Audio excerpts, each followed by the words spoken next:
Sementara itu, Saudara, sebanyak 270 panitia pemilihan kecamatan dan panitia pemungutan suara di Banda Aceh mengikuti simulasi pemungutan dan perhitungan suara di tempat pemungutan suara Desa Lambuk, Banda Aceh. Simulasi dilakukan untuk menekan pemungutan suara ulang di TPS.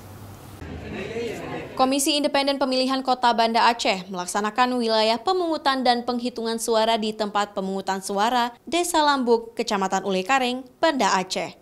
Sebanyak 270 PPK dan PPS mengikuti simulasi itu agar nantinya mereka bisa mengantisipasi agar tidak terjadi pemungutan suara ulang seperti yang kerap terjadi pada pemilu periode sebelumnya.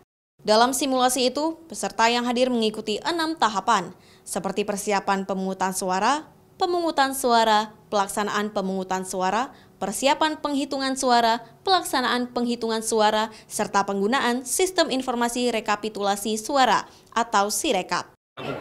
Ini adalah untuk supaya teman-teman PPS bisa menjelaskan nanti kepada petugas di TPS yaitu KPPS bagaimana mekanisme pemungutan dan penghitungan suara di tingkat TPS, mulai dari persiapan TPS sampai dengan selesai penghitungan suara di tingkat TPS.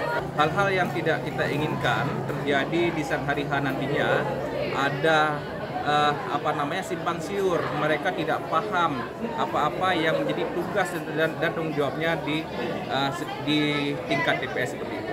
Sirekap adalah alat bantu penghitungan suara yang sudah tersambung dengan server KPU RI, sehingga bisa langsung melakukan tabulasi suara. Pada simulasi itu dilengkapi 5 bilik suara yang tertempel daftar pemilih tetap di TPS setempat dan daftar calon tetap pemilu 2024. Setiap peserta mengikuti alur pencoblosan hingga mereka diarahkan menuju kotak suara.